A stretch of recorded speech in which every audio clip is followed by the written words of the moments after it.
आज पूरी तरह से आम आदमी पार्टी करप्शन में लिप्त हो चुकी है। आपने शराब घोटाला देखा, कोई गलत घोटाला नहीं है, ये बिल्कुल सत्य घोटाला है। घोटाला जो हुआ है इसमें करोड़ों रुपए की लेन देन हुई। आप जानते हो कि गोवा के चुनाव लड़े गए, पंजाब के चुनाव लड़े गए, उसी भ्रष्टाचार के पैसे से लड़े गए। 4-5 लोग ऐसे हैं शीर्ष नेतृत्व के चारों तरफ जो भ्रष्टाचार में लिप्त हैं और जिनके खिलाफ चाहे शराब घोटाले में हैं, चाहे स्वाति मालीवाल वाले केस में हैं, उनके खिलाफ चार्जशीट कोर्ट में दाखिल हो चुकी है। ये देश स्वतंत्र है, यहाँ मोदी जी की सरकार है, कानून की व्यवस्था है, कोर्ट है, तो इसमें किसी का दबाव होने का प्रश्न नहीं हो रहा। हम आम आदमी पार्टी की उस विचारधारा के साथ में जुड़े थे जो हमें लगता था कि इनकी विचारधारा हमारे समाज को, हमारे देश को, हमारे राष्ट्र को कहीं और आगे तक लेकर के जाएगी। उसके साथ जुड़े थे। आज वही पार्टी अपनी विचारधारा को छोड़ करके आगे जा रही है। जो पार्टी बाबा साहब की केवल फोटो जिस पार्टी को चाहिए, बाबा साहब के विचार नहीं चाहिए, मैं उस पार्टी में नहीं रह सकता। देखिए, आज मैंने आम आदमी पार्टी की प्राथमिक सदस्यता और सभी तरह के पदों से इस्तीफा दे दिया है और इसका कारण मैंने डिटेल एक ट्वीट किया है विद लेटर के साथ में। आप उसमें देख भी सकते हैं, पढ़ भी सकते हैं। लेकिन मेन रीजन आज है भ्रष्टाचार का मुद्दा। आम आदमी पार्टी जिस तरह से भ्रष्टाचार में लिप्त हो चुकी है, जिस तरह से आम आदमी पार्टी का उदय हुआ अन्ना आंदोलन के से, और हम लोगों का एक ही मकसद था कि हम दिल्ली से भ्रष्टाचार खत्म करेंगे और ये जर्नी पूरे देश में जाएगी। भ्रष्टाचार मुक्त भारत हमारी सबसे बड़ी एक पहचान बनेगी। यही सोच के मैंने आम आदमी पार्टी ज्वाइन की थी और आज आप दिल्ली में देख सकते हैं, जहां भी चर्चा करो वहीं पर ही आज भ्रष्टाचार की बात हो रही है। तो इसी वजह से मैं काफ़ी दिनों से दुखी भी था। बहुत सारी बातें अलग अलग तरह से आ रही थी। तो आज मैंने फाइनली ये डिसीजन लिया है कि मुझे आम आदमी पार्टी मैंने छोड़ दी है और सभी पदों से इस्तीफा दे दिया है। और मैंने मेहरौली के लोगों की 10 साल ईमानदारी से सेवा की है। मेहरौली में जाके आप सर्वे कीजिए। मैं सभी न्यूज़ वालों को ये ओपनली आपसे रिक्वेस्ट करता हूं कि मैंने 10 साल में कभी भी 1 रुपए की बेईमानी नहीं की। बहुत अच्छा व्यवहार और काम की राजनीति, मतलब 3 तरह से मैं मानता हूं, ईमानदारी, काम और व्यवहार। 3 सिद्धांतों पर मैंने एक पब्लिक रिप्रेजेंटेटिव होने के नाते मैंने मेहरौली के लोगों के लिए काम किया है। लेकिन आज आप कहीं भी देखोगे, जो भी कैंडिडेट्स हैं आप उनके बारे में जानोगे, तो आज पूरी तरह से आम आदमी पार्टी करप्शन में लिप्त हो चुकी है। मेन रीज़न करप्शन का ही है, क्योंकि आम आदमी पार्टी की जो की शुरुआत हुई थी वो हुई थी करप्शन फ्री करने के लिए। तो यही एक आज हमारा मुद्दा है। मैं अरविंद केजरीवाल जी से 2011 से जुड़ा था, जिस समय इंडिया अगेंस्ट करप्शन बनी थी। हमें नहीं मालूम था पार्टी बनेगी, चुनाव होगा, क्या होगा। हम लोग तो एक भ्रष्टाचार मिटाने के लिए आए थे और उसके लिए हमने तन मन धन से खूब सेवा की।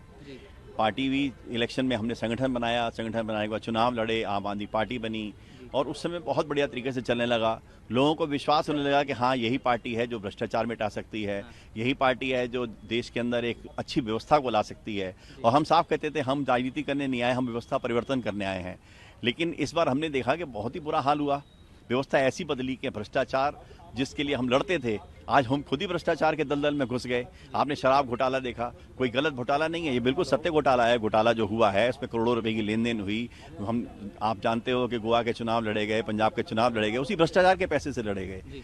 तो ये भ्रष्टाचार रोकने के लिए जब आए थे, तो जब हमने सवाल पार्टी में उठाना शुरू किया, ये गलत हो रहा है, वो गलत हो रहा है, तो होता है कि जब मुखिया जब हिटर बन जाता है तो वो क्या करता है, जो भी आदमी पूछने वाला उसको पहले बाहर निकालता है। क्योंकि जब पार्टी का संविधान बना उसमें क्लियर कट था कि जो भी कन्वीनर होगा वो 2 साल से ज़्यादा नहीं होगा।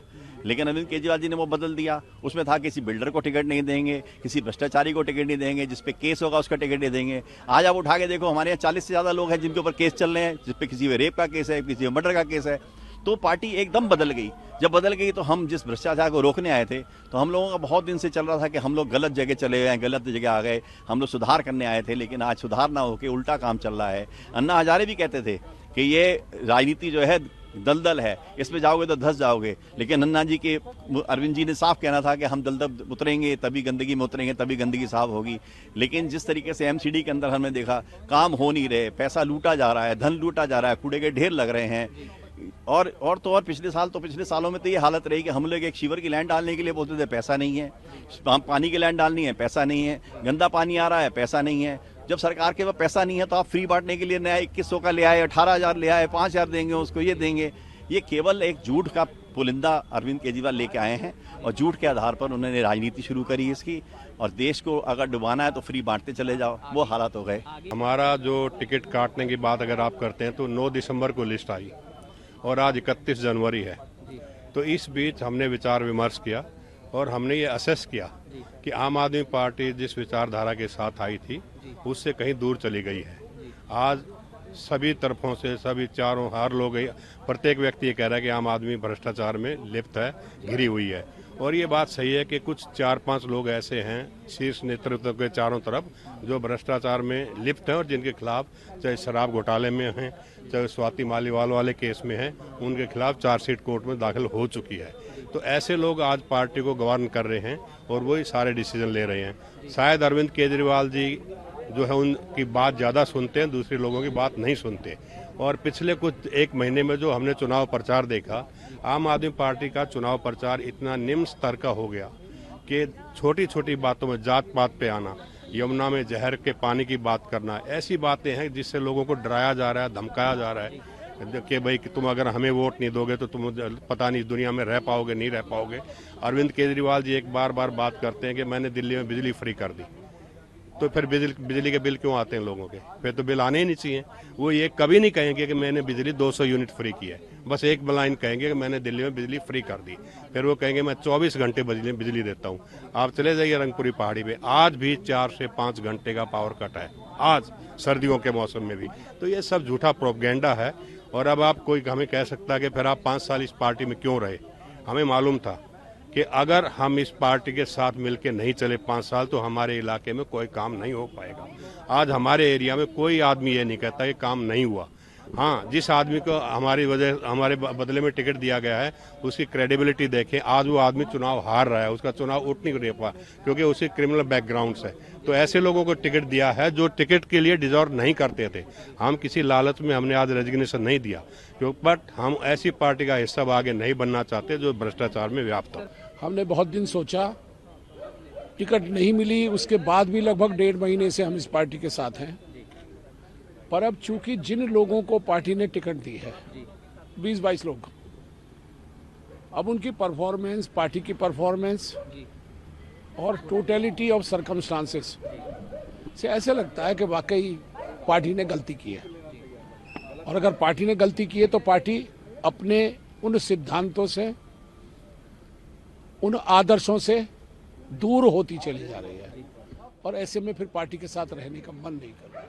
लेकिन कहीं टिकट कटना ही इसका कारण तो नहीं है, क्योंकि ये सवाल अगर टिकट कटने का होता तो 1.5 महीना पहले छोड़ देते। हमने तो नहीं छोड़ी। और कोई दबाव तो नहीं है? देखिए, दबाव किसका होगा? एमएलए पे किसका दबाव है? हम सब मर्जी के मालिक हैं।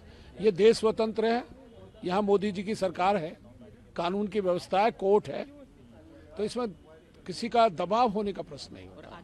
दिल्ली में 5 साल पार्षद रही, 10 साल विधायक रही, ईमानदारी से, वफादारी से पालम के लोगों की सेवा की, इसलिए मुझे इसका अफसोस नहीं है। मुझे अफसोस इस चीज का है कि जिस विचारधारा को लेकर के आम आदमी पार्टी आई, आज उस पार्टी के संयोजक ने अपने आंखों के ऊपर एक ऐसा चश्मा चढ़ा लिया जिसे उनके आसपास के लोग जो दिखाते हैं वो दिख रहा है, जो सुनाते हैं वो सुन रहे हैं। तो मेरी नाराजगी है उनसे। और जैसा कि मैंने आपको बताया कि लोकतंत्र है, हर कोई टिकट मांग सकता है, लेकिन पार्टी कोई भी जब काम करती है तो उसका संगठन उसके साथ में जुड़ा रहता है। संगठन से जुड़ा हुआ प्रत्येक व्यक्ति अपनी इच्छा जाहिर कर सकता है, वो टिकट मांग सकता है, वो पार्षद बन सकता है, वो विधायक बन सकता है। तो इसी तरह से पालम के संगठन में लगभग 400 लोग थे जो दिन रात पार्टी के लिए काम कर रहे हैं, लड़ रहे हैं, मर रहे हैं, बस भरते हैं, दरी बिछाते हैं, वोट मांगते हैं। तो क्या उन 400 लोगों में से एक भी व्यक्ति अरविंद जी को और उनकी पूरी टीम को इस काबिल नहीं मिला कि वो मुझे हटा करके उस व्यक्ति को टिकट देते? मेरा इस बात से आम आदमी पार्टी से लड़ाई है, झगड़ा है। कोशिश नहीं की बात करने की कभी? नहीं, मैंने वास्तविकता से अवगत कराया, पर मैं जानती हूँ कि उनके आसपास कुछ ऐसे लोग हैं जो शायद उन्हें भी नहीं चलने देते। ना उनकी सुनते ना उनकी मानते। तो मुझे लगता है कि अगर परिवार में कुछ भी गलत होता है तो उसका इल्ज़ाम उसके मुखिया पर आता है। तो आज स्वाभाविक है कि आम आदमी पार्टी में कुछ भी गलत होगा तो हम सब उसके मुखिया को दोषी ठहराएंगे। मेरे यहाँ भी एक ऐसे व्यक्ति को पार्टी ने टिकट दिया जिसका अपना कोई आम आदमी पार्टी के, मेरे को लगता है कि अगर उससे ये पूछ लो कि आम आदमी पार्टी इसमें कितने शब्द आते हैं तो शायद उसकी जानकारी नहीं होगी। पार्टी का 1 रुपए का मेंबर नहीं, मेरा कभी कार्यकर्ता नहीं रहा। तो यानी हवाई फायरिंग अगर आप करेंगे तो पालम की जागरूक जो जनता है वो कैसे स्वीकार करेगी? मैंने भी स्वीकार नहीं किया। और मैं एक बहुत गहराई से आपको एक बात कहना चाहूंगी कि कोई भी पेड़ तब तक हरा भरा रहता है जब तक उसकी जड़ें मजबूत होती हैं। उस वट वृक्ष की भांति कोई भी राजनीतिक दल या कोई भी संगठन वो तब तक मजबूत रहता है जब तक उसकी नींव में कार्यकर्ता मजबूती के साथ में खड़े होते हैं। वो मुझे लगता है कि आम आदमी पार्टी ने अपने कार्यकर्ताओं को छोड़ दिया, हम जैसे वफादार साथियों को छोड़ दिया। आज हमारी मजबूरी है, हम आम आदमी पार्टी की उस विचारधारा के साथ में जुड़े थे जो हमें लगता था कि इनकी विचारधारा हमारे समाज को, हमारे देश को, हमारे राष्ट्र को कहीं और आगे तक लेकर के जाएगी। उसके साथ जुड़े थे। आज वही पार्टी अपनी विचारधारा को छोड़ करके आगे जा रही है। बड़े ही दुखी मन से आहत होकर मैंने आज इस नतीजे पर मैं पहुंचा हूं अपने साथियों के साथ में। हमने 7 लोगों ने आज दिल्ली विधानसभा की सदस्यता से और आम आदमी पार्टी की प्राथमिक सदस्यता और तमाम पदों से इस्तीफा दिया है। और आंदोलन के समय हम लोग जुड़े थे और खासतौर से तमाम साथी हमारे पुराने साथी हैं, पार्टी को खड़े करने वाले लोग हैं। मेरी विधानसभा में त्रिलोक में जो 4-5 लोग हुआ करते थे, सफेद टोपी पहनकर घूमते थे, लोग हंसते थे उस समय। और 15 साल पुरानी नौकरी छोड़कर मैं आम आदमी पार्टी के साथ में उस समय जुड़ा था, जिस समय दूर दूर तक कोई पता नहीं था कि पॉलिटिकल पार्टी बनेगी। आंदोलन में जुड़ा था और ये एक उम्मीद के साथ में जुड़ा था कि ये पार्टी शायद आगे चलकर, ये लोग शायद आगे चलकर देश के अंदर स्वच्छ राजनीति की स्थापना करेंगे, भ्रष्टाचार के खिलाफ लड़ाई लड़ेंगे। और खास तौर से मैं जिस दबे कुचले समाज से आता हूँ, वाल्मीकि समाज से, दलित समाज से आता हूँ, शायद मेरे लोगों को ये सामाजिक न्याय देंगे, लोगों को आगे बढ़ाने का काम करेंगे, लोगों को सम्मान देंगे। लेकिन आज बड़े दुखी मन से कहना पड़ रहा है कि मेरे लोगों को सिवाय भरोसे के, सिवाय झूठी दिलासाओं के कुछ नहीं मिला। अरविंद केजरीवाल जी को पहली बार 2013 के अंदर नई दिल्ली स्थित वाल्मीकि मंदिर में मैं लेकर गया था। वहां पर मेरे समाज के लोगों के अंदर, वाल्मीकि बस्ती के अंदर अरविंद केजरीवाल जी ने कहा था कि अगर हमारी सत्ता बनती है, सत्ता में हम लोग आते हैं और हम लोग पावर में आते हैं तो दलित समाज के लोगों को, खासतौर से वाल्मीकि समाज के लोगों को आगे बढ़ाने का काम करेंगे और ठेकेदारी प्रथा को हम खत्म करेंगे जड़मूल से। उन्होंने ये भी कहा था कि जो कच्चे कर्मचारी हैं एनडीएमसी के और एमसीडी के, उनको पक्का करने का काम करेंगे। और आज लोग अपने आप को बड़ा ठगा हुआ महसूस कर रहे हैं सभी लोग कि जो उन्होंने वादा किया था। आज अरविंद केजरीवाल जी से सवाल पूछ रहे हैं कि आपने क्या कदम उठाया आज तक, बता दीजिए कि एक कदम भी अगर आपने उठाया हो जो ठेकेदारी प्रथा को खत्म करने के लिए। बल्कि दिल्ली के सरकारी स्कूलों के अंदर, दिल्ली के सरकारी अस्पतालों के अंदर जितने कच्चे कर्मचारी हैं, चाहे सफाई कर्मचारी हों, आया हों, चाहे गार्ड्स हों, सबके साथ बड़ा शोषण हो रहा है। उनको 15-16 हज़ार रुपये की सैलरी बताकर उनको 6,000-7,000 हाथ में दिए जाते हैं। अकाउंट के अंदर 16-17 हज़ार रुपये आते हैं, बाद में उनको 7,000 रुपये देते हैं, बाद ले लेते हैं। ये मैंने यहाँ पर आवाज़ उठाई, वो मेरे को उल्टा बुलाकर पूछते हैं कि आप इस तरह की बातों में मत पड़ो। आज मैं आपको बताना चाहता हूँ, दिल्ली विधानसभा के पवित्र हम इसी प्रांगण में यहाँ पर मौजूद हैं। ये वही दिल्ली विधानसभा है कि जहाँ पर मैं अपने समाज की आवाज़ उठाया करता था। उनको ये बात पसंद नहीं थी। मैं आपको बता दूं कि अभी 4-5 महीने पहले अरविंद केजरीवाल जी ने लोगों का वोट लेने के लिए, खासतौर से सफाई कर्मचारियों का वोट लेने के लिए एक झूठी बात कही थी कि मैंने 8,500 कर्मचारियों को पक्का करवाया, एमसीडी के कर्मचारियों को पक्का कराया। मेरी गलती बस इतनी थी जो टिकट कटाए कि मैंने वो 8,500 लोगों की लिस्ट मांग ली कि वो मेरे को लिस्ट दे दीजिए, क्योंकि मैं उसी वाल्मीकि बस्ती में त्रिलोकपुरी में रहता हूँ जहाँ पर सफाई कर्मचारी मेरे अड़ोस पड़ोस में रहते हैं। वे रोजाना मेरे पास में आते हैं, जो 20-20 साल से कच्चों में काम करने वाले लोग हैं, मेरे पास आके पूछते हैं कि रोहित भाई हमारा लिस्ट में नाम नहीं, एक बार पता कर लीजिए। मैंने तो एक अच्छी भावना से उनसे लिस्ट मांगी थी और उन्होंने उसको मेरे को ये परिणाम ये दिया, मुझे बाहर का टिकट काट दिया। वो मैं बताना चाहता हूं अरविंद केजरीवाल जी को, मैंने सेवा का संकल्प लिया है और मैं किसी पद का मोहताज नहीं हूं। अपने लोगों की आवाज को, अपने लोगों के हक और अधिकारों की लड़ाई को मैं आगे भी लड़ता रहूंगा। मैं आपके किसी पद का मोहताज नहीं हूं। और मैं ये भी कहना चाहता हूं अपने लोगों से और अपने क्षेत्र के लोगों का मैं धन्यवाद कहना चाहता हूं कि आपने मुझे चुनकर यहाँ पर भेजा था। मैं हमेशा, और मेरी आने वाली पीढ़ी भी हमेशा आपके आभारी रहेंगे कि आपने मुझे इस लायक समझा था। लेकिन आज बड़ा दुख मन से कह रहा हूं कि जो आम आदमी पार्टी कभी ईमानदार लोगों की पार्टी होती थी, क्रांतिकारियों की पार्टी होती थी, आज ये कहीं ना कहीं चमचों की पार्टी बनकर रह गई है। आज ये कहीं ना कहीं पैसे वालों ने इस पार्टी को कब्जा लिया है। और मैंने एक कविता भी लिखी थी, एक छोटी सी पंक्तियां आपको सुनाना चाहूंगा कि मैं कहता हूं बेबाकी से, मैं कहता हूं बेबाकी से, ये कड़वी सच्चाई है। मैं कहता हूं बेबाकी से, यही कड़वी सच्चाई है। चमचों ने चांदी के दम पर ऊपर तक पैंट बनाई है, चमचों ने चांदी के दम पर ऊपर तक पैंट बनाई है। वो कहीं नहीं है गिनती में, वो कहीं नहीं है गिनती में जिसने दरी बिछाई है। चमचों ने चांदी के दम पर ऊपर तक पैंट बनाई है। मान मिला, सम्मान मिला, 6-6 पद का अभिमान मिला। चमचे देखना 6-6 7-7 पद लेके घूम रहे हैं, अकड़ते हुए घूम रहे हैं, और कार्यकर्ता जो है वो बेचारों को कोई देखने वाला नहीं है। कि मान मिला, सम्मान मिला, 6-6 पद का अभिमान मिला। नेताजी की परिक्रमा से मनचाहा वरदान मिला, नेताजी की परिक्रमा से मनचाहा वरदान मिला। हमसे तो तुमने बस अब तक मजदूरी करवाई है, हमसे तो तुमने बस अब तक मजदूरी करवाई है। चमचों ने चांदी के दम पर ऊपर तक पैंट बनाई है। मैं कहता हूं बेबाकी से, ये कड़वी सच्चाई है। वो कहीं नहीं है गिनती में जिसने दरी बिछाई है। चमचों ने चांदी के दम पर ऊपर तक पैंट बनाई है। चर्चा में चमचे रहते हैं, चमचे जितने हैं ना उनको देख लीजिए, इतना सा भी करेंगे मीडिया की सुर्खियां, अखबारों की सुर्खियां बन जाती हैं। और मेहनतकश कार्यकर्ता, पुराना आंदोलनकारी, वो कितना दिन रात पिसता रहे, खून पसीना बहाता रहे, कोई देखने वाला नहीं है, उसकी कोई सम्मान करने वाला नहीं, कोई पूछने वाला नहीं है। कि चर्चा में चमचे रहते हैं, चमचों की ही चलती है। चर्चा में चमचे रहते हैं, चमचों की ही चलती है। मेहनत करना, चुप रहना, बस अपनी इतनी गलती है। मेहनत करना, चुप रहना, बस अपनी इतनी गलती है। टिकटों का बाजार सजा है, टिकटों का बाजार सजा है। जमकर लूट मचाई है। चमचों ने चांदी के दम पर ऊपर तक पैंट बनाई है। चमचों ने चांदी के दम पर ऊपर तक पैंट बनाई। अब तक जो भ्रष्टाचारी थे, कैसे कैसे लोगों को बाहर से बुला के टिकट दे रहे हैं ना। संतोष कोहली के, जिसको हत्यारा बोलते थे, आज उसी को टिकट थमा दी।